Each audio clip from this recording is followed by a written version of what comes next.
सिर मुकुट कुंडल तिलक चारुदार अंग विभूषण आजानु भुज सर चापधर संग्रामजित कर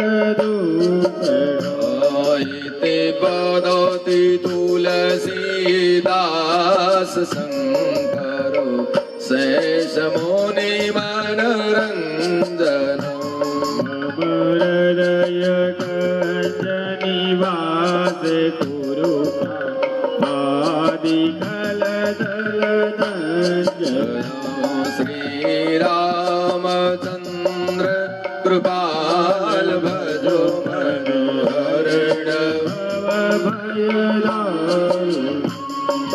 नव कंजलो जन कंज मुखकर पद श्री राम जय राम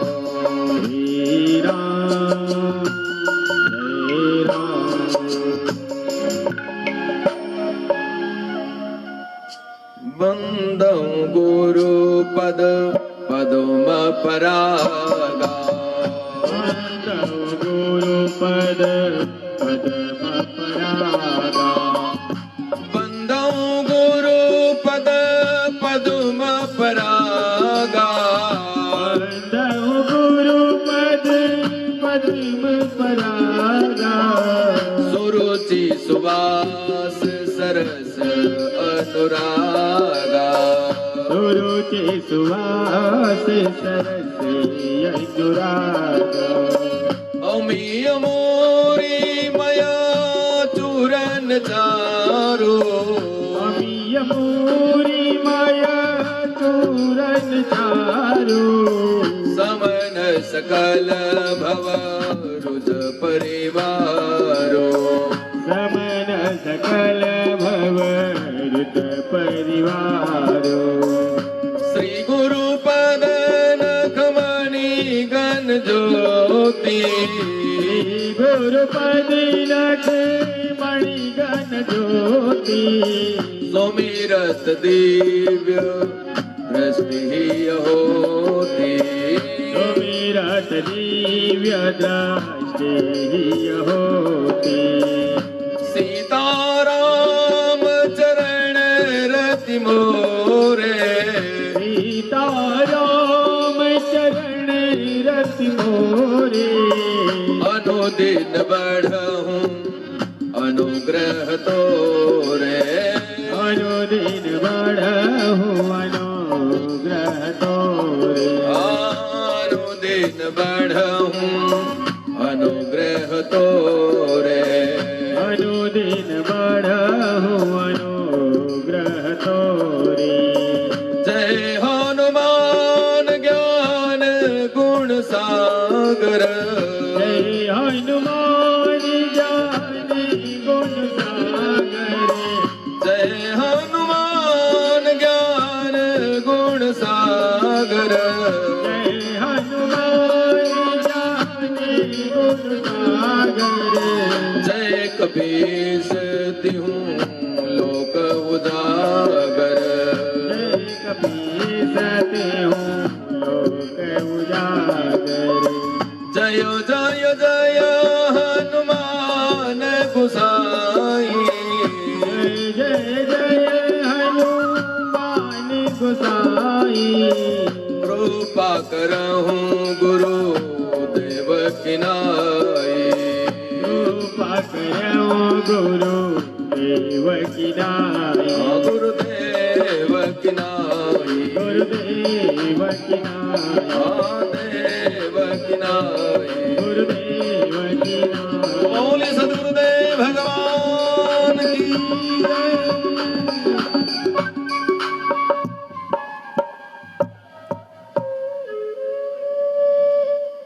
बाप प्रातः स्मरणीय परम वंदनीय मेरे गुरुदेव भगवान संत ने ब्राह्मण देवता भगति सगति स्वरूपा मां अनुसुईया गार्गी सीता के पद चिन्हों पर चलने वाली मातृ शक्ति मेरी माताएं बहनें भागवत स्वरूप भगवत चरणानुरागी मेरे भाई बंधु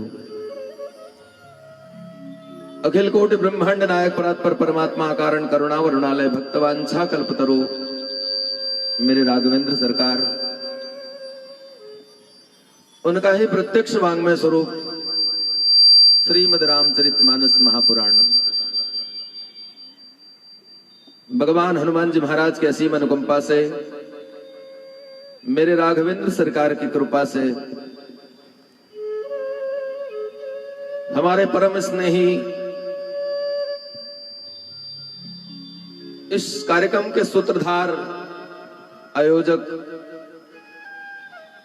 श्री रमेश चंद्र जी भावसार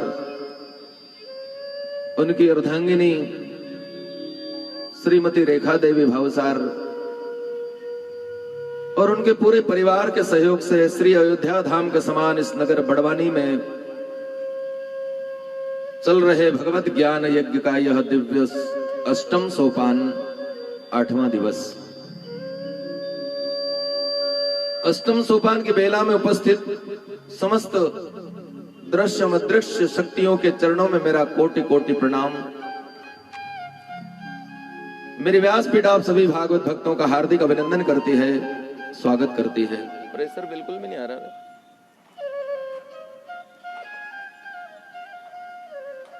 मेरे भाई बहन आइए मनवाणी को पवित्र करने के लिए, अंतःकरण को शुद्ध करने के लिए 2 बार मेरे भगवान के नाम का आश्रय लेवें, फिर कथा में प्रवेश करें।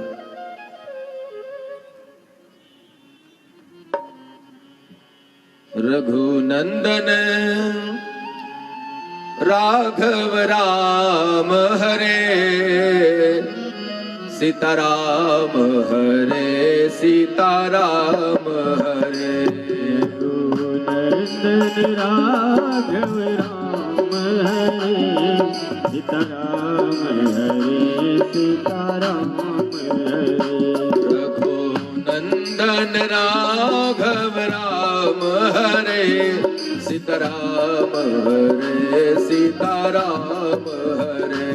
रघुनंदन राघव राम हरे सीताराम हरे सीताराम हरे। सीताराम हरे सीताराम हरे सीताराम हरे सीताराम हरे। सीताराम हरे सीताराम हरे। सीताराम हरे सीताराम हरे। सीताराम हरे सीताराम हरे। सीताराम हरे सीताराम हरे। रघुनंदन राघव राम हरे सीताराम हरे सीताराम हरे। रघुनंदन राघव राम हरे मीठी मीठी करतल ध्वनि के स्वाद में भाव से सीताराम हरे।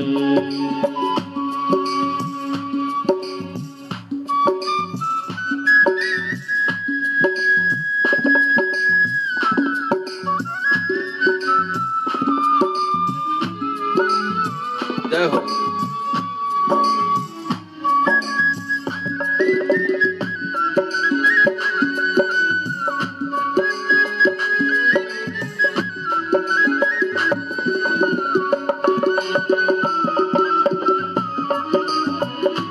हरि बोल। मीठी मीठी ताली बजाते हुए भाव से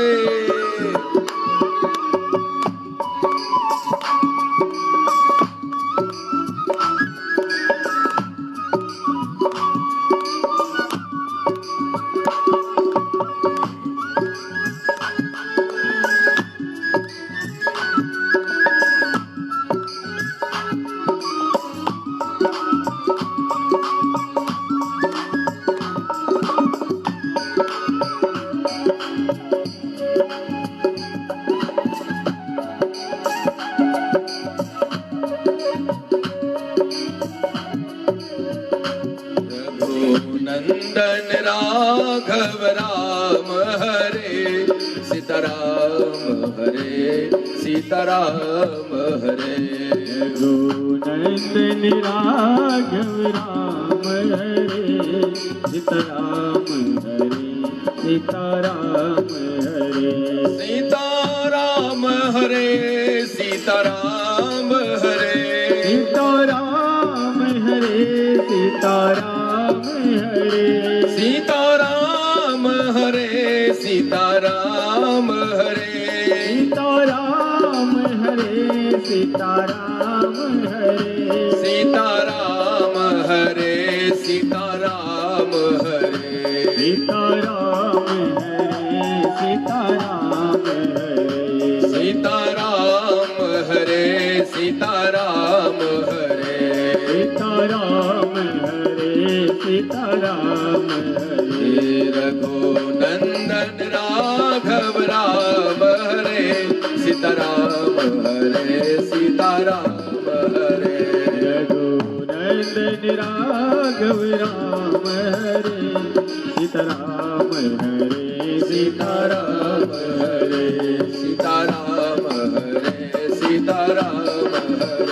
सीताराम हरे सीताराम हरे। सीताराम हरे सीताराम हरे। सीताराम हरे सीताराम हरे। सीताराम हरे सीताराम हरे। सीताराम हरे सीताराम हरे। सीताराम हरे सीताराम हरे। सीताराम हरे सीताराम हरे। सीताराम हरे सीताराम हरे। सीताराम हरे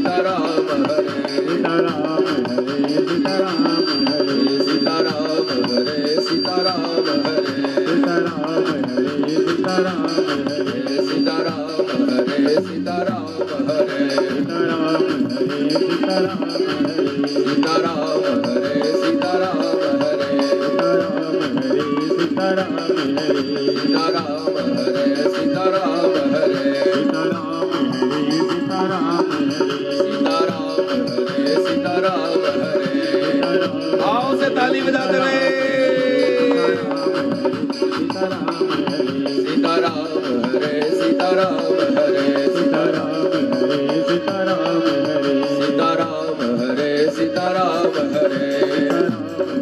तो बाल कृष्ण भगवान की।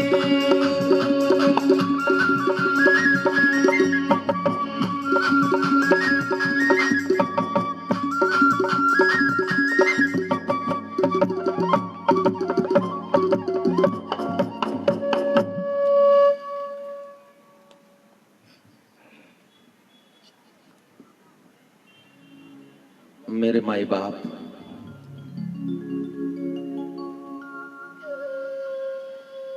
भगवान ने 12 वर्ष तक 14 वर्ष की अवधि में से कहां बिताए?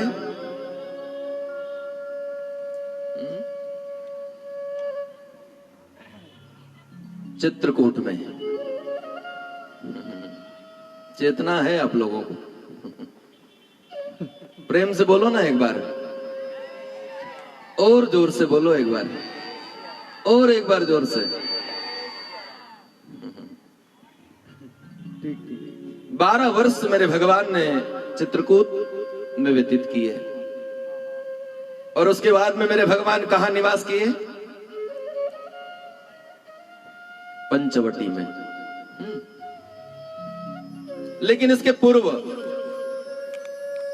हमारी व्यासपीठ पर एक चिट्ठी रखी हुई है।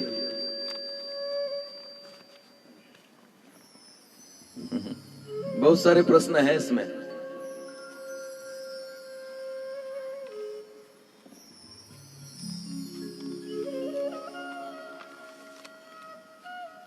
गुरुदेव प्रणाम। हम दोनों पति पत्नी मन से आपको गुरु मान चुके हैं। खूब प्रसन्न रहे। लेकिन हमारे मन में एक जिज्ञासा है।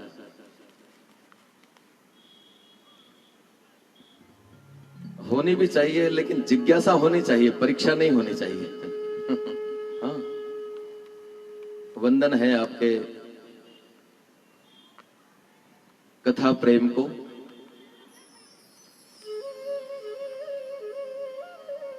चिट्ठी में लिखा हुआ है कि गुरुदेव एक प्रश्न है हमारा पहला।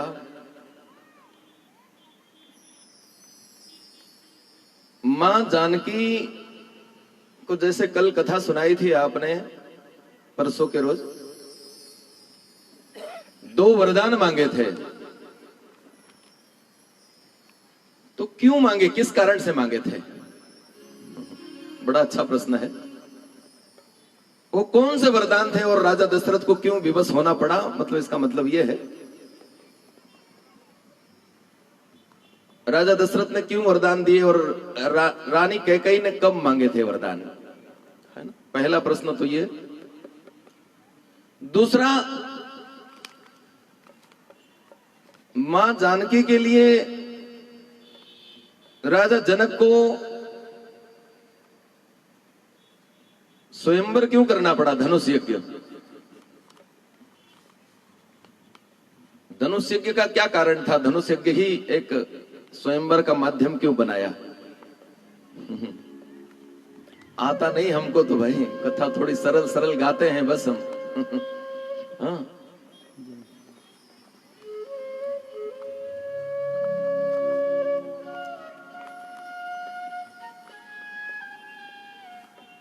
गोपाल कृष्ण भगवान की जय। और तीसरा प्रश्न यह है कि गुरुदेव हमें मां जानकी के जन्म की थोड़ी सी कथा सुनाइए। भगवती जानकी का जन्म कहां, किसके यहां पर कैसे हुआ? कोई कहता है कि जानकी रावण की भी बेटी है, कोई कहता है जनक की बेटी है, कोई कहता है ऋषि महात्माओं की बेटी है। तो सत्य क्या है इसमें? बड़े सुंदर प्रश्न है आपके, लेकिन कोशिश करेंगे कल कहीं न कहीं हम कथा में ढूंढ करके लाएंगे। कि आ जाइए, आ जाइए।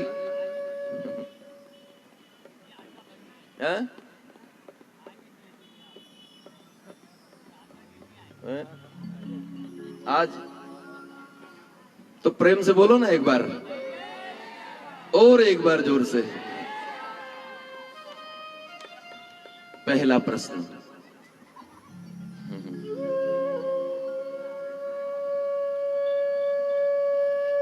मां जानकी के जन्म की कथा थोड़ी सी सुनाए, हम संक्षेप में दर्शन करेंगे।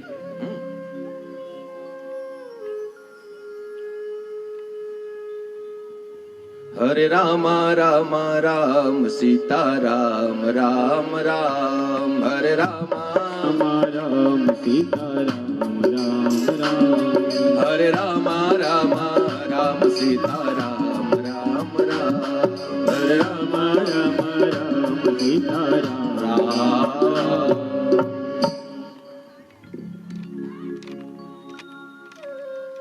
रावण का साम्राज्य बहुत लंबा चौड़ा था।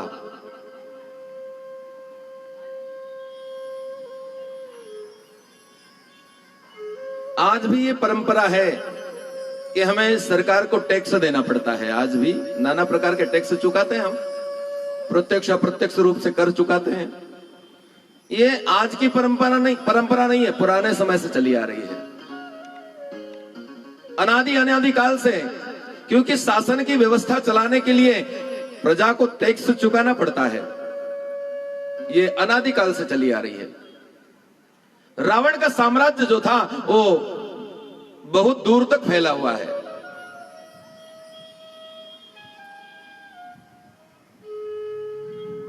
रावण प्रत्येक से टैक्स लिया करता था।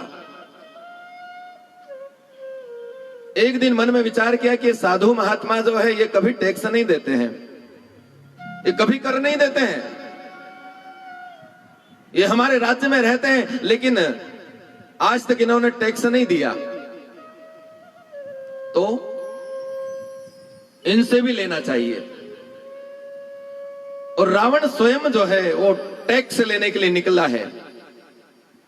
ऋषि महात्माओं के आश्रम में गया, ऋषि महात्माओं के आश्रम में जाकर के ऋषि महात्माओं को कहने लगा, सुनो, हमारे राज्य में रहते हो तुम, आज तक तुमने कभी टैक्स नहीं दिया, आज हमें टैक्स चाहिए, कर चाहिए आज।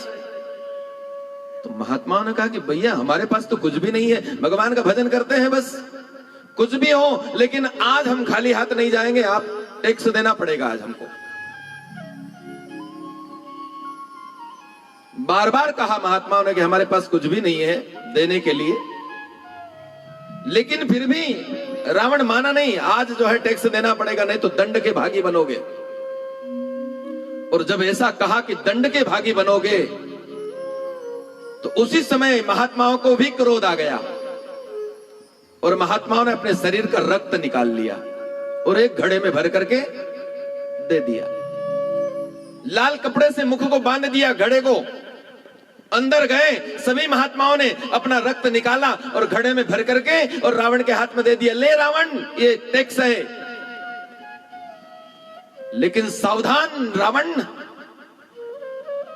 ये घड़े का मुंह जिस दिन खुल गया, समझ लेना कि तेरी बर्बादी का समय प्रारंभ हो जाएगा। याद रखना,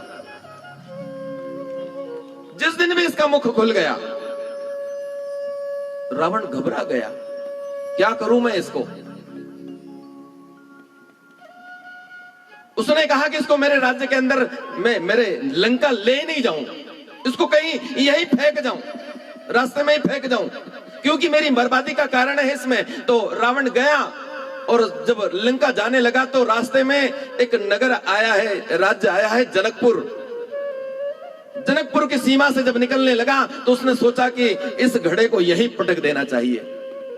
हाँ, एक गड्ढा खोद लिया और घड़े को उसमें गाड़ दिया उसने, और जैसे गाढ़ा चला गया वो। लेकिन जहां पर उस घड़े को गाढ़ा था, उस राज्य में अकाल पड़ गया। उस राज्य में अनावृष्टि होने लगी, पानी नहीं गिरता है वहां पर। प्रजा दुख उठाने लगी, प्रजा दुख भोगने लगी। राजा बहुत उपाय किए लेकिन समस्या का समाधान नहीं हुआ। राजा जनक मन में विचार करते हैं, क्या करूं मैं, मेरे राज्य की प्रजा दुखी हो गई है। महात्माओं के पास में गए, सतानंद जी महाराज के पास में जाकर के निवेदन किया कि गुरुदेव, और मैंने पहले भी कहा था कि समस्या का यदि समाधान है तो सदगुरु के पास में है। गुरुदेव सतानंद जी के पास में जाकर के निवेदन किया कि महाराज, मेरी प्रजा दुखी हो गई है। मेरे राज्य में 12 वर्ष व्यतीत हो गए, एक पानी की बूंद नहीं गिरी। मेरा जितना भी खजाना था मैंने सब समाप्त कर दिया। मेरे पास में जितना भी अनाज था वो सब खत्म हो गया। अब खाने को भी नहीं है, अनाज उत्पन्न नहीं होता। पानी नहीं गिरेगा तो अनाज नहीं पैदा होगा। उस समय महात्माओं ने निर्णय किया है, राजन एक ही उपाय है इसका। क्या उपाय है गुरुदेव? आप जो कहोगे मैं करने को तैयार हूं। तुमन को दोनों पति पत्नी मिलकर के धरती को जोत करके और उसमें अपने हाथ से अन्न बोना पड़ेगा, एक यज्ञ करना पड़ेगा। और यज्ञ करने के बाद में हो सकता है परमात्मा प्रसन्न हो जाए। अपने हाथ से हल चलाना पड़ेगा। मरता क्या न करता। राजा स्वयं रानी को साथ में लिया और भूमि का शोधन करने के लिए, भूमि को जोतने के लिए गया। और जैसे भूमि को जोतने के लिए निकला, हल होता है ना, जो आपने सुना देखा होगा काश्तकारों के यहां पर, तो हल का जो अग्रभाग होता है, नोक जिसको होते हैं, जिसको हमारे इधर की भाषा में कुसला बोलते हैं, है ना, लोहे का लगा हुआ होता है उसमें। राजा जनक जो है हल चला रहे थे। हल चलाते चलाते चलाते चलाते वो जो गढ़ा, और अकाल का क्या कारण था? वही ऋषि महात्माओं का रक्त जो था वो वहां पर जनकपुर में गड़ा हुआ है, क्रोध गड़ा हुआ है। ऋषि महात्माओं को क्रोध आ गया था रावण को देते समय। और जैसे हल चलाते चलाते गए तो जहां पर घड़ा गड़ा हुआ है वहां पर वो हल गया और नोक से जो है वो घड़ा उछल करके बाहर आ गया। बड़ा दिव्य घड़ा है उस। जैसे घड़ा निकला, राजा जनक मन में विचार करते, कोई बड़ी दिव्य वस्तु है, इसको देखना चाहिए कि इसके अंदर क्या है। और उसी समय जो है उस घड़े के मुंह, जो लाल कपड़ा बंधा हुआ था, वो खोल दिया और जैसे खुला उसमें से एक दिव्य कन्या प्रकट हो गई है। वही ऋषि महात्माओं के रक्त से एक दिव्य कन्या ने जन्म ले लिया मानो। और उस दिव्य कन्या का नामकरण संस्कार हुआ तो वे हल के जो अग्रभाग में जो कुसला, जो लोहे का वो लगा रहता है, उसको संस्कृत में सीता कहा जाता है। जो लोहे का लगा रहता है ना, जिससे जमीन को जोतते हैं, उसको जो है सीता कहा जाता है। तो उसके कारण जो है उस कन्या का नाम क्या हो गया? सीता। और जनक जी महाराज ने उसको पाला था, तो इसलिए उनका नाम क्या हो गया? जानकी, है ना। विदेह राज जनक की कन्या थी, इसलिए उसका नाम क्या हो गया? वैदेही, है ना। इस प्रकार से मां जानकी के जन्म की कथा संक्षिप्त में आती है। और दूसरा, उसी कन्या के लिए राजा जनक ने स्वयंवर क्यों किया? क्या कारण था उस स्वयंवर का?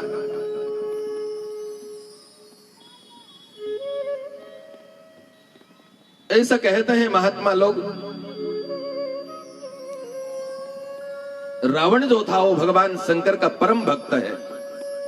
रात दिन पूजन करता है, सेवा करता है। कई बार अपने मस्तक काट काट करके और भगवान को अर्पण कर दिए थे। 10 बार मस्तक काटे, 10 बार अर्पण कर दिए, इसलिए दशानन कहा गया। जितनी बार भी मस्तक काटता, भगवान की कृपा से पुनः धड़ से वो मस्तक लग जाया करता था। 10 बार मस्तक काटा, 10 बार रावण के मस्तक वापस पुनः धड़ से लग गए, इसलिए उसको दशानन कहा गया। रावण भगवान का परम भक्त है। एक दिन रावण ने भगवान से कह दिया, भगवान को ऐसा वरदान दो ताकि मैं अमर हो जाऊं, ऐसा कुछ करो। तो भगवान ने कहा कि ये मेरा परम भक्त है, इसको ऐसा कोई वरदान दे देना चाहिए। तो भगवान शिव ने अपना धनुष निकाल करके और रावण को दे दिया। ले रावण, ये धनुष लेकर के जा, और ये धनुष जब तक तेरे पास में रहेगा तब तक तुझे कोई मार नहीं सकेगा, तू अमर रहेगा। जब तक तेरे पास में रहेगा तब तक। रावण बड़ा प्रसन्न हो गया आज भगवान का प्रसाद पाकर के।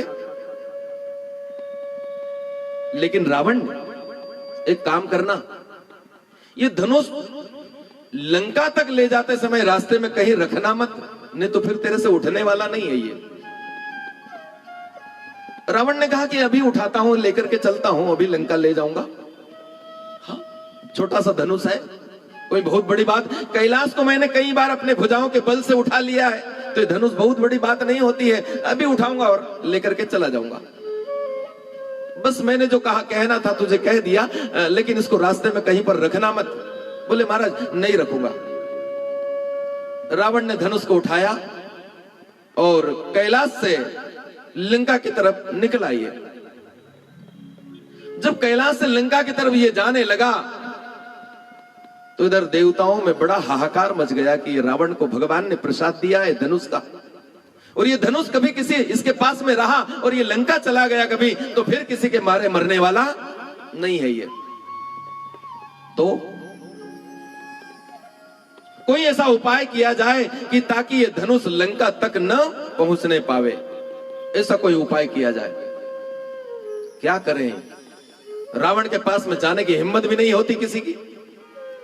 रावण कोई मामूली नहीं है। हाँ, रावण बड़ा अत्याचारी है, देवताओं के ऊपर हमेशा त्रास, हमेशा संताप उसके लिए उत्पन्न कर दिया करता है। रावण जब निकलने लगा, इधर देवताओं ने एक आपातकालीन मीटिंग बुलाई। रावण ये प्रसाद लेकर के जा रहा है, अभी तो किसी से मरता नहीं है, इतनी तपस्या की है, और यदि ये धनुष लेकर के चला गया फिर तो कभी मरने वाला नहीं है। तो सारे के सारे ब्रह्मादिक देवता मिलकर के सब के सब भगवान विष्णु के पास में गए। प्रभु, रावण को भगवान ने प्रसाद दिया है धनुष के रूप में, और ये धनुष कभी वो लंका लेकर के चला गया कभी, तो फिर वो किसी के मारे मरने वाला नहीं है, क्योंकि भगवान शंकर ने ऐसा उसको वरदान दे दिया है। तो क्या किया जाए? भगवान को ऐसा उपाय करो ताकि ये रावण लंका तक धनुष को लेकर जा न पावे, ऐसा कुछ करिए आप। उस समय मेरे भगवान ने कहा कि मैं कुछ न कुछ करता हूं। उसी समय मेरे भगवान विष्णु जो है वो एक वृद्ध ब्राह्मण का रूप धारण करके आते हैं। जिस रास्ते से रावण आ रहा था उसी रास्ते से मेरे भगवान भी जा रहे थे। देवताओं के संताप को दूर करने के लिए मेरे भगवान एक ब्राह्मण बन करके, और उसी रास्ते, जिस रास्ते से रावण आ रहा था, रास्ते में सामने मिला। भगवान ने मन में विचार किया कुछ न कुछ तो करना पड़ेगा। तो भगवान की माया से, भगवान की कुछ माया, योग माया को आदेश दिया होगा।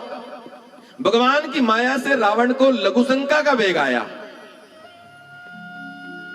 रावण ने मन में विचार किया कि मेरे पास में भगवान का प्रसाद है, धनुष है, मैं लघुशंका करने जाऊंगा, दोष लगेगा मुझे, और कभी इस धनुष को मैंने नीचे रख दिया कभी, तो फिर ये धनुष उठने वाला नहीं है, तो क्या किया जाए। इतने में भगवान दिखाई दिए। भगवान जैसे वृद्ध ब्राह्मण के रूप में दिखाई दिए तो रावण ने कहा कि महाराज, ब्राह्मण देवता बोले हाँ रावण। बोले महाराज एक काम करोगे छोटा सा मेरा? बोले कि हाँ। बोले महाराज मैं थोड़ी देर में आता हूं, 10-15 मिनट में स्नान इत्यादि से निवृत्त होकर के आप 10 मिनट के लिए मेरा ये धनुष उठा करके रखिए। भगवान तो चाहते ही थे, लेकिन भगवान ने कह दिया रावण को, रावण जल्दी आ जाना, मुझे पोथी बाचने जाना है दूसरे यजमान के यहां पर, जल्दी आ जाना। तो बोले महाराज जल्दी आ जाऊंगा मैं। भगवान ने कहा कि मैं आधे घंटे का समय देता हूं, आधे घंटे में यदि तू नहीं आया कभी तो मैं फिर धनुष को नीचे रख दूंगा और मैं मेरा चला जाऊंगा। तो भगवान, रावण ने कहा कि मैं जल्दी आ जाऊंगा, आप केवल 15 मिनट मेरा रास्ता देखना बस। और उसी समय रावण लघुशंका करने के लिए गया। इधर मेरे भगवान ने वरुण देवता से कहा कि रावण के पेट में जाकर के स्थापित हो जाओ। वरुण देवता आए हैं और रावण जब लघुशंका करने लगा तो उसको 2 घंटे हो गए वहां पर। 2 घंटे तक वहीं इधर मन में विचार करता है। वो ब्राह्मण जो है धनुष को रख करके चला गया होगा, और इधर जो है 2 घंटे के बाद में जब रावण स्नान इत्यादि से निवृत्त होकर के आया तो क्या देखता है कि धनुष नीचे जमीन पर पड़ा हुआ है। रावण आया, खूब उसने प्रयास किया, लेकिन धनुष जो है वो तिल भर भी अपनी जगह से हिला नहीं। रावण हार करके चला गया। भगवान ने कह दिया था रावण रखना मत, और मैंने ये भूल की किसी के हाथ में दिया और भगवान का प्रसाद चला गया मेरे हाथ से। रावण ने वो धनुष रख दिया, और वो कहां रखा था? जब कैलाश से आ रहा था तो रास्ते में वही नगर, वही राज्य जनकपुर का, राजा जनक का राज्य, बस उसी राज्य से रास्ता होकर के जाता था, और वहां जाकर के उसने, भगवान ने धनुष को रख दिया। राजा जनक अपनी प्रजा का देखभाल करते करते करते करते एक दिन वहां पर आए जहां पर यह दिव्य धनुष रखा हुआ है। राजा ने मन में विचार किया कि धनुष बहुत अच्छा सुंदर है, इसको अपने उठा करके घर ले जाना चाहिए। राजा जनक उठाने लगे तो भी राजा जनक से वो तिल भर भी धनुष हिला नहीं। राजा ने मन में विचार किया कि वो बहुत दिव्य धनुष है, इसकी रोज पूजा करनी चाहिए। जनकपुर के बिल्कुल पास में इसकी रोज पूजा करनी चाहिए। तो राजा जनक क्या करते थे? रोज नित्य उठ करके उसकी पूजा करने आते थे। सेवक क्या करते थे? धनुष तो उठता नहीं किसी से, धनुष के आसपास की भूमि को लीप दिया करते हैं गोबर से, शुद्ध गौमूत्र छिड़ दिया करते थे। ऐसा करते करते करते करते कई दिन व्यतीत हो गए। एक दिन जानकी जो थी वो सयानी हो गई, बड़ी हो गई, अपनी सखियों के साथ में नगर में भ्रमण कर रही थी, नगर भ्रमण। तो एक दिन नगर भ्रमण करते करते करते करते किसी के मुंह से सुना कि बड़ा दिव्य धनुष है, तो एक बार उस धनुष के भी दर्शन कर लेना चाहिए। और जानकी भी उस धनुष के दर्शन करने चली गई। जब धनुष के दर्शन करने के लिए गई तो क्या देखती है? धनुष के आसपास की भूमि लीप को लिपा हुआ है, साफ किया हुआ है, पवित्र है, लेकिन धनुष के अंदर बहुत कचरा पड़ा हुआ है। अंदर कोई लीपता नहीं। क्यों नहीं? क्योंकि धनुष उठता नहीं किसी से, इसलिए बहुत कचरा पड़ा हुआ था। तो जानकी ने मन में विचार किया कि मैं लीप देती हूं। जानकी, मैं लीप देती हूं। जानकी गई, गंडकी नदी में स्नान किया, गौमूत्र गोबर लेकर के और जल भर करके लाई, और जहां पर धनुष उठा हुआ था, धनुष रखा हुआ था, वहां आकर के बैठ जाती है और गोबर गौमूत्र इत्यादि से अपने बाएं हाथ से धनुष को उठाया और दाहिने हाथ से लीप दिया और धनुष को वैसा का वैसा रख दिया। किसी से उठता नहीं है वो, लेकिन एक छोटी सी बालिका ने उठाया धनुष, लीपा, रख दिया। दूसरे दिन प्रातः काल उठ करके राजा जनक नित्य अपने नियम की भांति जब धनुष की पूजा करने के लिए आए तो राजा जनक के आश्चर्य का ठिकाना नहीं रहा। राजा जनक मन में विचार करते हैं, ये धनुष किसी से उठता नहीं है, इतना भारी धनुष है। मैंने कई हाथियों से प्रयास करवाया कि इसको उठा करके मैं मेरे नगर में लेकर के जाऊं, लेकिन उठा ना पाया मैं।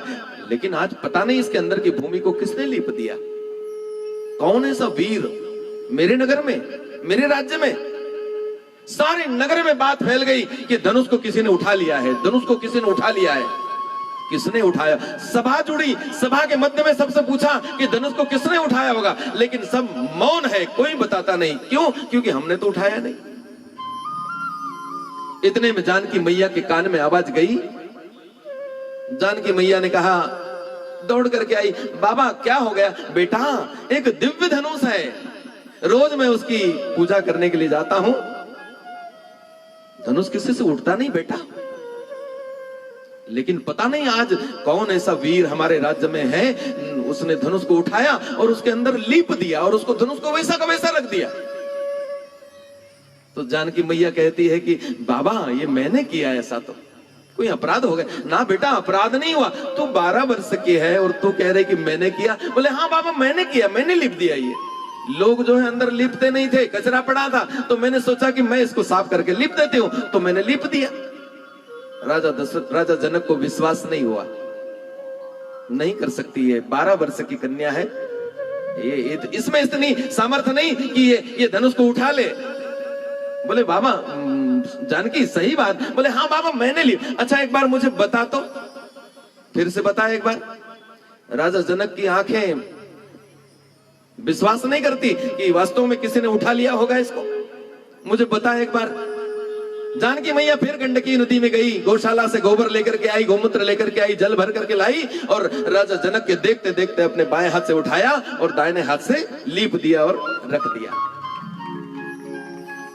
राजा जनक ने कहा कि ये कोई मामूली कन्या नहीं है, मेरी नहीं है, ये जिसकी है उसको सौंप देनी चाहिए। और बस निर्णय कर लिया, जो इसको उठाएगा धनुष को, उसी के साथ में मेरी बेटी का विवाह कर दिया जाएगा। निर्णय कर लिया। फिर दूसरा प्रश्न, तीसरा भी बड़ा टेढ़ा प्रश्न है। बोलो जय सिया राम। कैकई जो थी, राजा दशरथ कैकई से बहुत प्रेम करते हैं। इतना प्रेम करते थे कैकई से, एक दिन देवताओं का बुलावा आया। राक्षसों ने आक्रमण कर दिया होगा। जब जब भी देवताओं के ऊपर आक्रमण होता था तो इंद्र राजा दशरथ को बुलाते थे। राजा दशरथ को इंद्र बुलाते थे सहायता करने के लिए। आज भी आक्रमण हुआ और राजा दशरथ को बुलाया, आपको सहायता करने के लिए आना पड़ेगा। उसी समय कैकई विवाह करके आई थी, नई नई शादी हुई थी, विवाह करके आई थी। और जैसे राजा दशरथ जाने लगे तो कैकई ने कहा कि हम भी साथ में चलेंगे आपके, हम भी साथ चलेंगे आपके।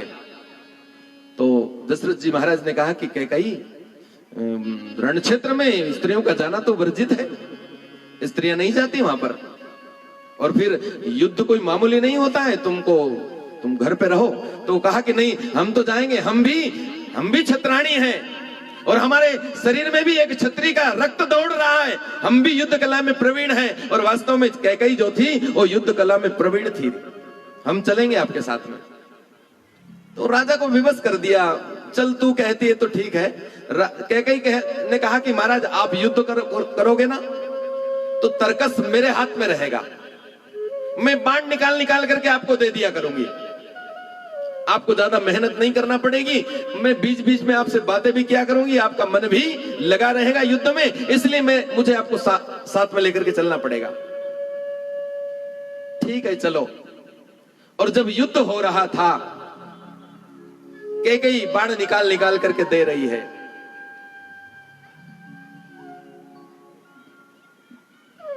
युद्ध करते करते करते करते राजा दशरथ के रथ का पहिया जो था, युद्ध हो रहा है, राक्षसों का आक्रमण है, युद्ध चल रहा है।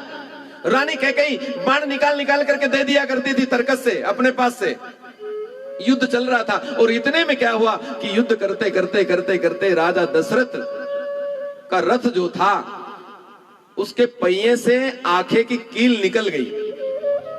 पहिए को रोकने के लिए कील होती है ना, निकल गई वो।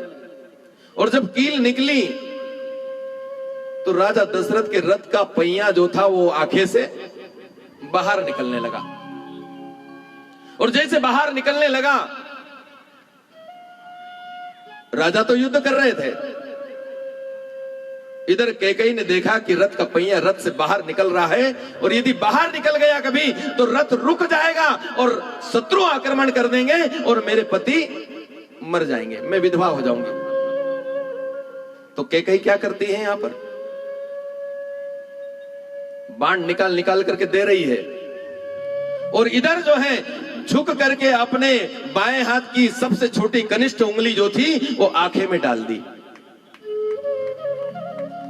जहां पर कील लगी हुई थी, गिर गई थी, उसको आंखें में डाल दी।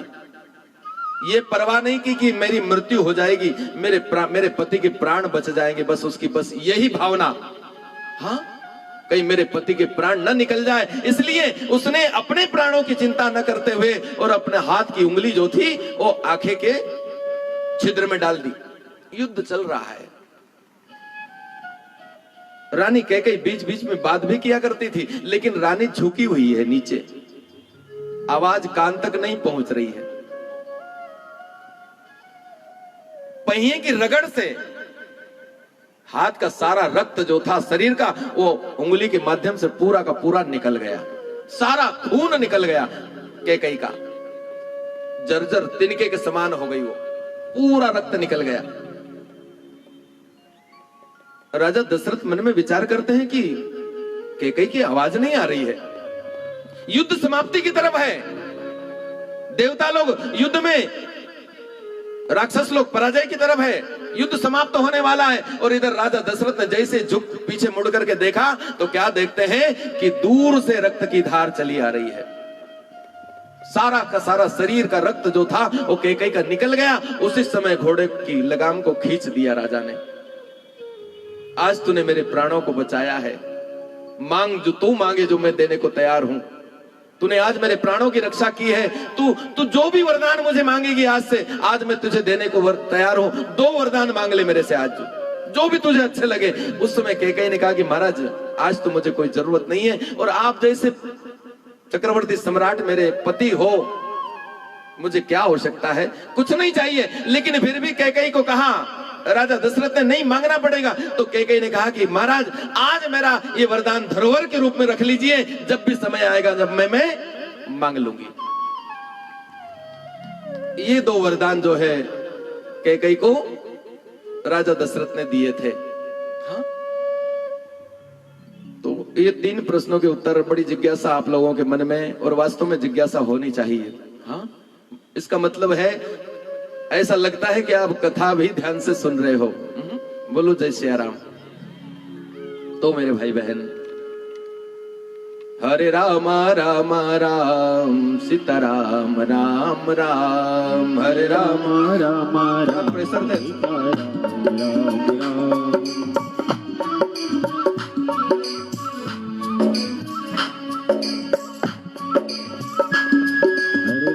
राम राम सीता राम राम राम।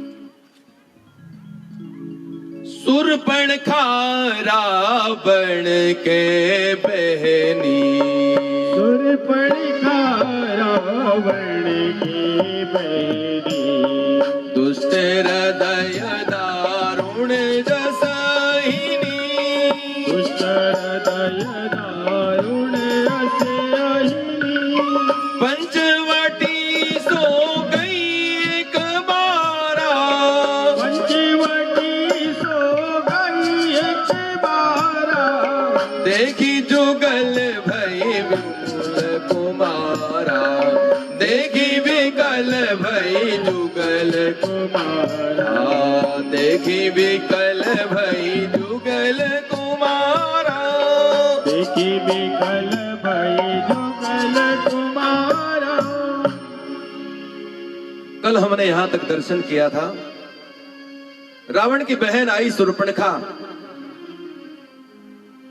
रावण ने, लखन ने अपमानित कर दिया उसको, अपमान करके भेज दिया। थोड़ा प्रेशर दे यार, अच्छा प्रेशर नहीं मिल रहा, मशीन से बढ़ा, थोड़ा सा मशीन से प्रेशर बढ़ा दे, प्रेशर नहीं आ रहा, हम कम थोड़ा बना, थोड़ा प्रेशर थोड़ा तीखा कर दे, बेस ट्रिबल बढ़ा दे।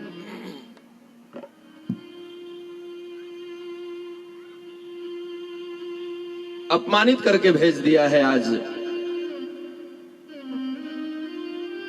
सुरपणखा गई, खरदूषण को लेकर के आई। मेरे भगवान ने खरदूषण का उद्धार किया, और जब खरदूषण का उद्धार किया,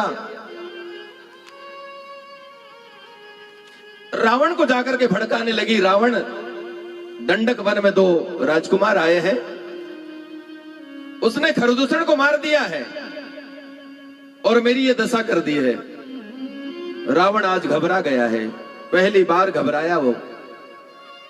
रावण मन में विचार करता है, खरदूषण मौसम बलवंता, मेरे समान बलवान है, इन्हीं ने मारे बिनु भगवंता। भगवान को छोड़ करके उनको कोई दूसरा मार नहीं सकता। तो क्या ब्रह्म का अवतार हो चुका है? यदि ब्रह्म का अवतार हो चुका है कभी, तो मैं हठ पूर्वक उनसे बैर करूंगा और उनके हाथ मर करके और मोक्ष को प्राप्त हो जाऊंगा। ये मन में विचार आया और सीधा मारीच के पास में गया। मारीच वहीं पड़ा हुआ है अभी। जिस दिन मेरे भगवान ने विश्वामित्र बाबा के यज्ञ में बिना फर का बाण मारा था, आज तक करा रहा है वो। आज तक उसके शरीर में घाव है, अभी तक भरे नहीं है। बरसों व्यतीत हो गए, आज तक राम को याद कर रहा है, उस राम के बाण को आज तक याद कर रहा है। आज मारीच के पास में रावण गया। मारीच के चरणों में रावण झुक जाता है, प्रणाम करता है। रावण किसी के सामने झुका नहीं आज तक, लेकिन पहली बार आज रावण मारीच के चरणों में झुक गया। नौनी नीच की अति दुखदाई। यदि कोई नीच व्यक्ति झुक जाए कभी चरणों में, तो समझ लेना कि कोई न कोई आपत्ति आने वाली है, कोई न कोई संकट आने वाला है। आज एक दुष्ट व्यक्ति जो है वो मारीच के चरणों में झुका है। आज मारीच घबराया। मारीच ने पूछ लिया, रावण, हाँ मामा, चेहरा क्यों उदास है तेरा? बोले, आपकी सहायता लेने के लिए आया हूं मैं।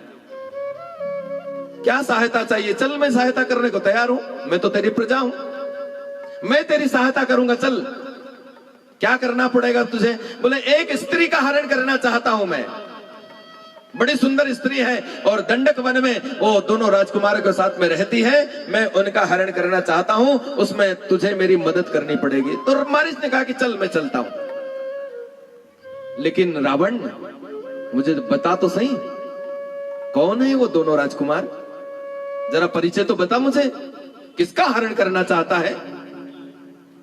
बोले कि 2 राजकुमार आए हैं, उनके माता पिता ने उनको वनवास दिया है दंडक वन में, और ऐसा कहते हैं कि वो चक्रवर्ती सम्राट महाराज दशरथ के दोनों बेटे हैं। एक का नाम राम है और दूसरे का नाम लखन है। तो मारीच जो है राम का नाम सुनकर, अरे बाप, तू घर जा और सो जा। किस राम की बात कर रहा है तू? अरे एक टूटा हुआ बाण मारा था मुझे, आज तक मैं करा रहा हूं उसको। तू जा और आराम कर भैया, तू उस राम को छोड़ दे। तू जा घर जा। तो उस समय रावण कहता है कि नहीं महाराज मारीच, मुझे सहायता करनी पड़ेगी, नहीं तो मैं तुझे मार दूंगा। हाथ में चंद्रहास निकाली और बस मारने लगा। और जैसे मारने लगा तो मारीच ने मन में विचार किया, वहां जाऊंगा कभी तो राम मारेंगे, और यहां इसकी बात नहीं मानी कभी तो ये मुझे मार देगा। इससे तो अच्छा है इस दुष्ट के हाथ मरने से मैं भगवान के हाथ मरूं ताकि मेरी मुक्ति हो जाए। एक राक्षस के मुंह में कितने सुंदर भाव आए हैं मन में, भगवान के हाथ मरूं ताकि मेरी मुक्ति हो जाए। आज मारीच जो है यहां से निकला है। मारीच मन में विचार करता है, मैं आगे आगे भागूंगा, मेरे भगवान पीछे पीछे दौड़ेंगे। कौन ऐसा धन्य होगा जो कि भगवान पीछे दौड़े? मेरे जैसा धन्य जो है दूसरा कोई नहीं हो सकता है। आज मारीच एक दुष्ट के मन में ऐसे भाव जागृत हो गए। रावण ने कहा तुझे कपट मृग बन करके जाना पड़ेगा और कंचन मृग बन करके जाएगा तू कभी।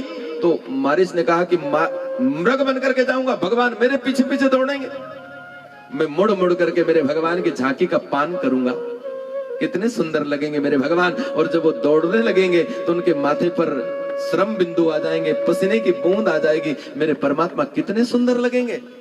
ये भाव मन में आया और बस वो कपट मृग बन करके आज मां जानकी के वो कुटिया थी वहां जाकर के उछल कूद करने लगा है।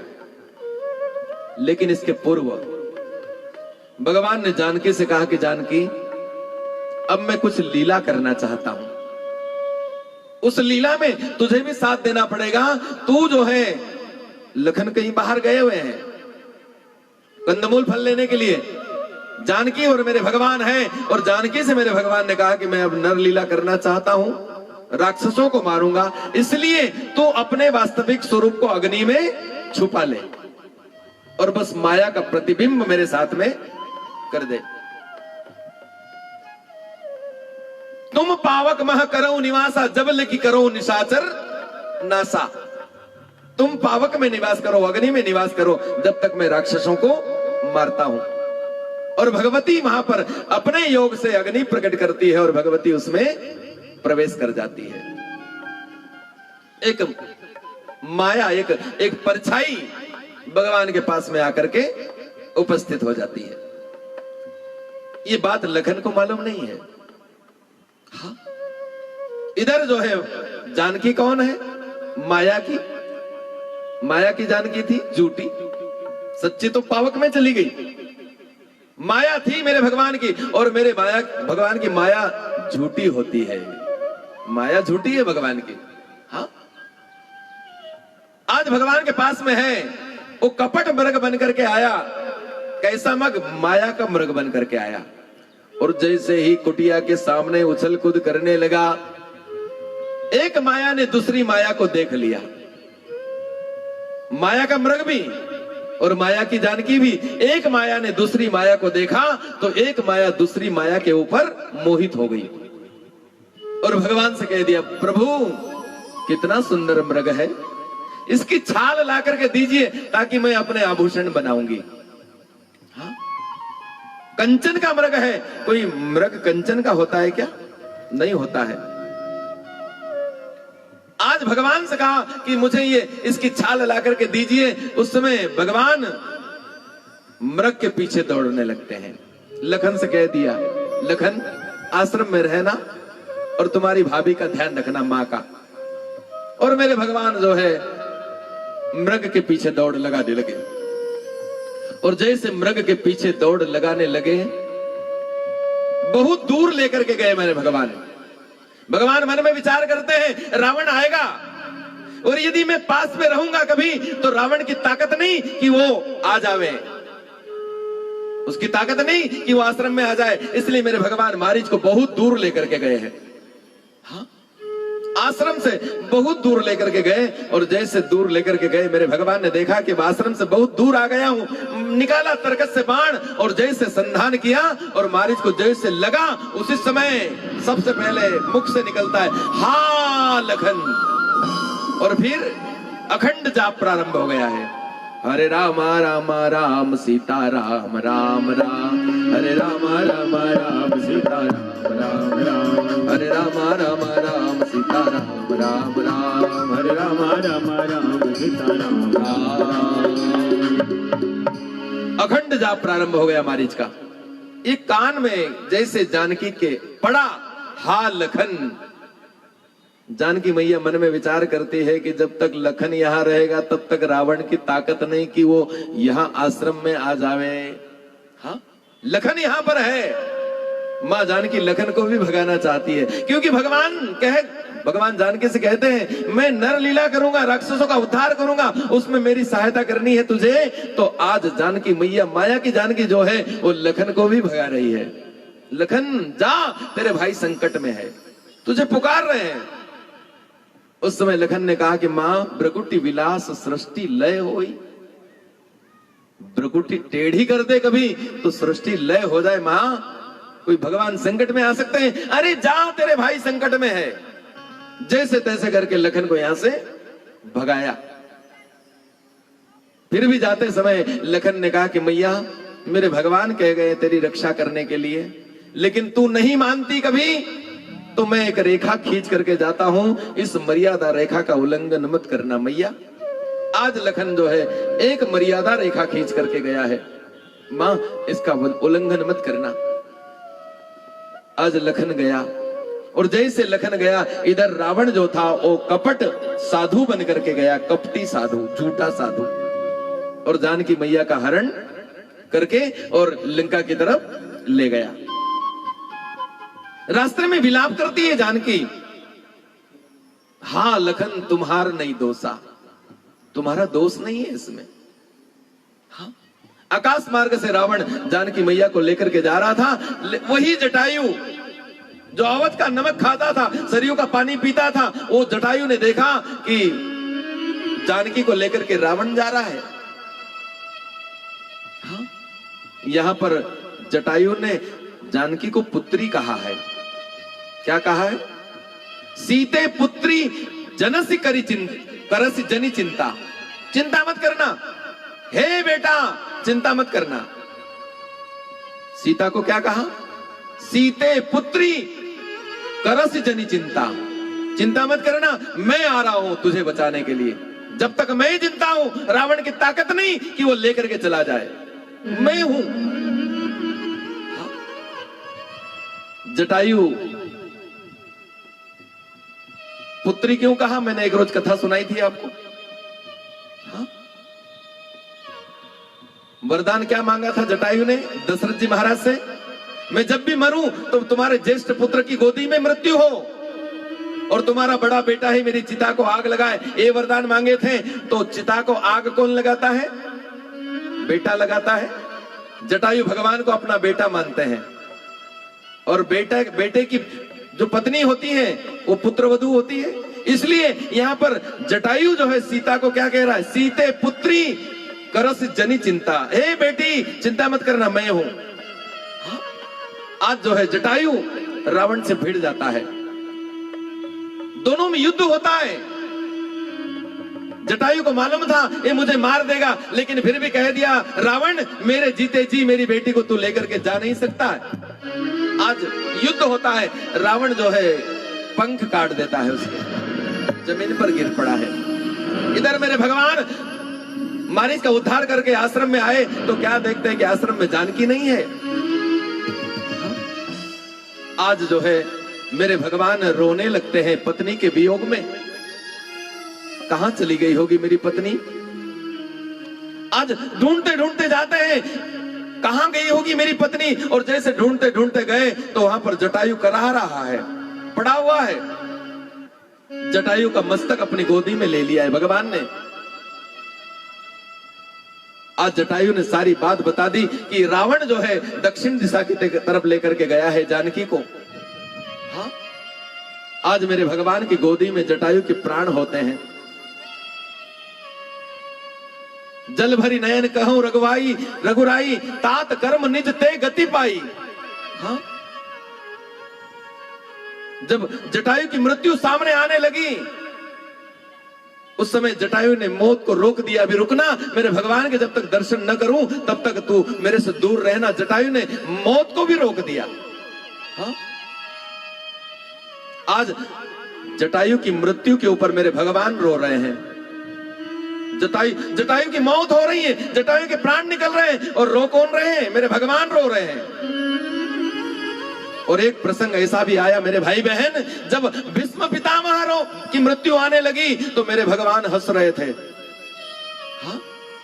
6 महीने तक सरसैया के ऊपर पड़े रहे लेकिन मौत नहीं आई। 6 महीने तक कांटे चुभते रहे, 6 महीने तक कराहते रहे लेकिन मौत नहीं आई। बार बार कहे ये उत्तरायण जल्दी से आ जाए और मेरी मौत आ जाए, लेकिन मौत आती नहीं है। लेकिन इधर जो है जटायु ने मौत को रोक दिया। अभी मत आना, अभी मेरे भगवान के दर्शन करूंगा मैं। हाँ? मेरे भगवान जब भीष्म पितामह के पास में गए थे तो मेरे भगवान जो है मंद मंद मुस्कुरा रहे थे, और इधर जो है मेरे भगवान रो रहे हैं। हाँ? वहां पर भी भगवान थे और यहां पर भी भगवान है। एक की मौत नहीं आती और एक की मौत आई है, उसको रोक दिया है। क्यों? एक अबला की लाज लूटी जा रही थी वहां पर। द्रौपदी की सबकी तरफ कातर दृष्टि से देख रही है, कोई मेरी लाज बचा ले, कोई मेरी लाज बचा ले। हाँ? 5 पांडवों की तरफ दृष्टि गई, स्वामी मेरी लाज बचा लो, लेकिन कोई बचाता नहीं। दुशासन साड़ी खींच रहा है। भीष्म पितामह की तरफ दृष्टि गई, बाबा दादा तुम्हारी कुलवधु की लाज लूटी जा रही है और तुम जो है मुख बन करके देख रहे हो, मेरी लाज बचा लो दादा। उस समय भीष्म पिता ने भी अपनी आंखें नीचे कर ली। एक अबला की लाज लूटी जा रही है और भीष्म पितामह देख रहा है। हाँ? और उधर जो है एक स्त्री की लाज लूटी जा रही थी। एक स्त्री को लेकर के कोई आता ही लेकर के गया है, अपने प्राणों की चिंता नहीं की और भिड़ गया रावण से, इसलिए मृत्यु को रोक दिया है। और इसी कारण मेरे भगवान भी रोए हैं और वहां पर मेरे भगवान हंस रहे हैं।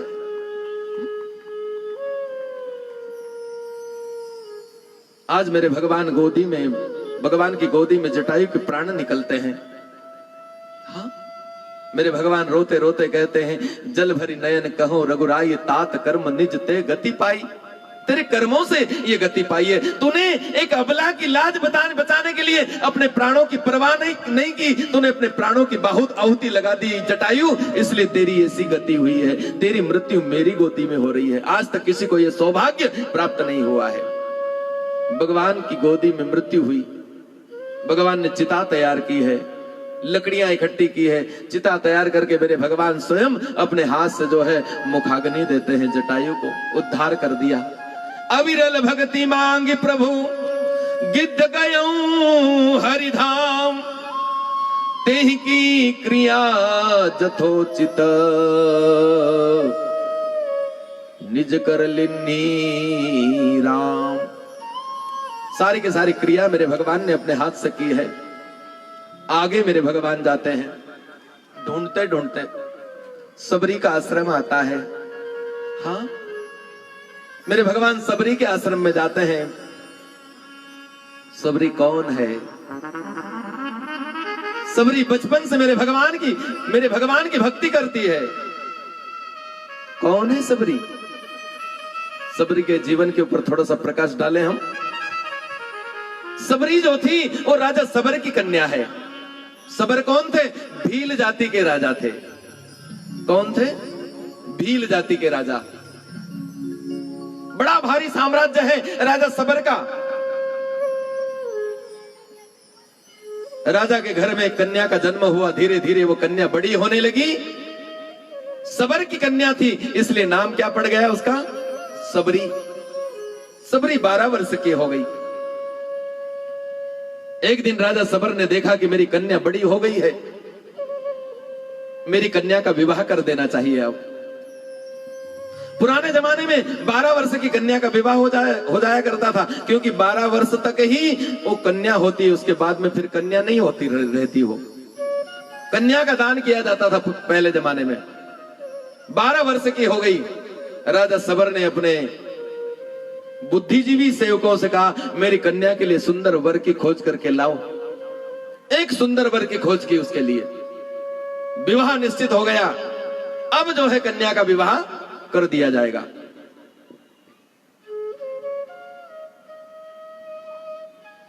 राजा सबर ने अपने सेवकों से कहा कि बहुत सारे मेहमान आएंगे, उनके सत्कार में किसी प्रकार की कोई कमी रहना नहीं चाहिए। बहुत सारे बाराती आएंगे, हमारे कुल की जैसी रीति है वैसा भोज देना चाहिए उनको, वैसी पंगत होगी।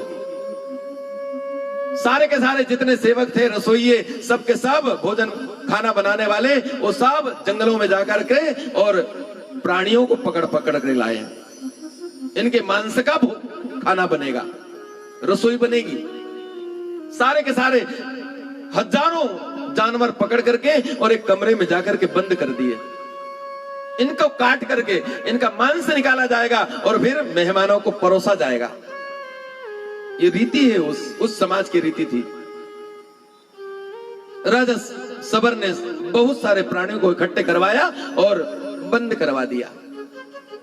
और जैसे बंद करवाया, एक दिन सबरी जो थी 12 वर्ष की कन्या है, विवाह निश्चित हो गया। गांव वालों ने मन में विचार किया सबरी अपने ससुराल चली जाएगी, इसलिए इसको अपने घर एक दिन भोजन करने के लिए बुला ले। लोग कहते हैं ना बाना जिमाना, प्रत्येक घर में कन्या जाती है, वो बाना जिमाना तो एक बहाना है, लेकिन अब जो है ये इसके ससुराल चली जाएगी और ससुराल से कभी कभी आएगी, 1-2 दिन के लिए आएगी, अपने माता पिता के घर में रहेगी और फिर वापस चली जाएगी। अब इससे मिलना नहीं होगा, इसलिए इस बहाने कम से कम हमारे घर में भोजन कर लेगी, हम इससे मिल लेंगे। ये मन में विचार किया और सारे गांव के लोग उसको अपने अपने घर बुलाने लगे। सबके घर में जाती है सबरी, जिमते जिमते भोजन करते करते करते करते एक दिन वहां गई जहां पर वो प्राणी कैद थे, वो जानवर कैद थे, जिनको मार करके उनके शरीर का मांस निकाला जाने वाला था, और बस उसके सामने से निकली वो भोजन करने के लिए। और जैसे निकली तो क्या देखती है कि सारे के सारे प्राणी ठूस भरे हुए हैं, ठूस करके एक कमरे के अंदर। उनका न तो चारा मिलता है उनको, न पानी मिलता है, आंखों से आंसू सूख गए उनके। दयनीय अवस्था देखी नहीं गई सबरी की। सबरी प्रारंभ से संत है, सबरी से देखा नहीं गया। सबरी मन में विचार करती है कि क्यों इनको बंद करके रखा होगा। देखा वजह क्यों क्यों क्यों यहां पर बंद करके रखा होगा। उस समय भोजन करना छोड़ दिया उसने, रहा नहीं गया उससे। अपने पिताजी के पास में जाकर के कहा कि पिताजी, इतने सारे प्राणियों को क्यों इकट्ठा किया है आपने। और जैसे कहा कि इतने सारे प्राणियों को क्यों इकट्ठा किया है, तो सबरी के पिताजी ने कह दिया, बेटा तेरा विवाह होने वाला है, बारात आएगी, मेहमान आएंगे, इनको मार करके इनके शरीर का मांस निकाल करके फिर इन मेहमानों को परोसा जाएगा। सबरी ने कहा कि ओ, मेरे विवाह के कारण, एक के विवाह के कारण इतने सारे प्राणियों की हत्या होगी। हाँ? आज सबरी पसीज गई, सबरी के नेत्रों से अश्रु आने लगे। मेरे कारण इतने सारे मुख प्राणियों की हत्या होगी। आज सबरी ने निर्णय कर लिया, मैं विवाह करूंगी नहीं और इतने सारे प्राणियों की हत्या होने से बच जाएगी। आज सबरी ने निर्णय कर लिया, लेकिन मेरी चलने वाली नहीं है। घर में रहूंगी तो जबरदस्ती मेरे पिताजी मेरा विवाह कर देंगे। उसी रात्रि सबरी घर छोड़ करके निकल गई, जंगल में निकल गई। रात्रि 12 बजे बगैर किसी को बताए, बगैर किसी से कहे, और निकल गई। आज सबरी 12 वर्ष की उम्र है उसकी। सबरी निकल गई है। कहां जाऊं मैं, किसके सहारे रहूं मैं। जंगल से होते हुए जा रही है। उसने ये भी मन में विचार नहीं किया कि मुझे कोई हिंसक प्राणी खा जाएगा, ये भी चिंता नहीं है। बस चिंता इस बात की थी कि मेरे कारण इतने सारे प्राणी मरने से बच जाएंगे, बस यही चिंता उसको। निकल पड़ी वो। चलते चलते चलते चलते एक आश्रम दिखाई दिया महामुनि मतंग का। मन में विचार किया मैं तो शूद्र जाति की हूं ना, अधम जाति की हूं, ये ब्राह्मण लोग, ये संत लोग मुझे अपनाएंगे नहीं, मेरी सेवा भी स्वीकार नहीं करेंगे, तो क्या करूं मैं। आश्रम के पास में एक खोखला वृक्ष है, उसके अंदर जाकर के छुप गई। वो खोखले वृक्ष में जाकर के बैठ गई।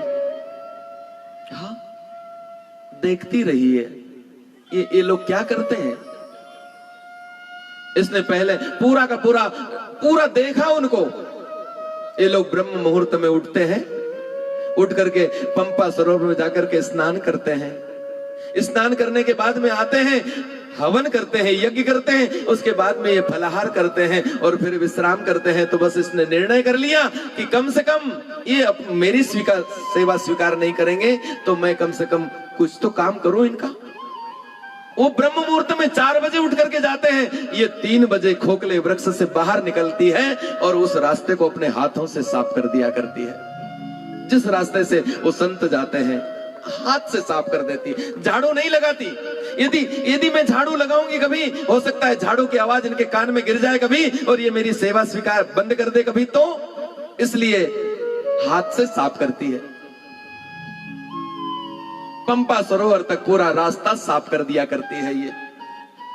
ऐसा करते करते रास्ता साफ करती, दोपहर में जंगल में जाती, कंदमूल फल लेकर के आती और आश्रम के पिछवाड़े जाकर के धीरे से रख देती है।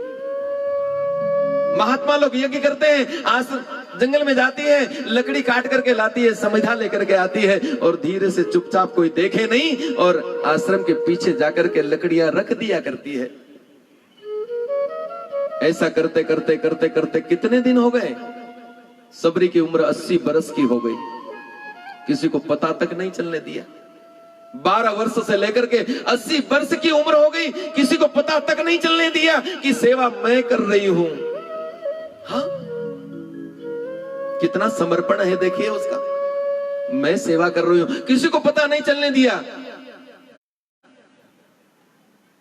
रात के समय में वृक्ष के ऊपर चढ़ जाती है, दिन में खोखले वृक्ष के अंदर जाकर के छुप जाती है और बस उसका केवल और केवल एक ही लक्ष्य है, और बस भगवान ये साधु संतों की सेवा करे। पढ़ी लिखी तो थी नहीं, कम से कम सेवा ही एक माध्यम बना ली उसने।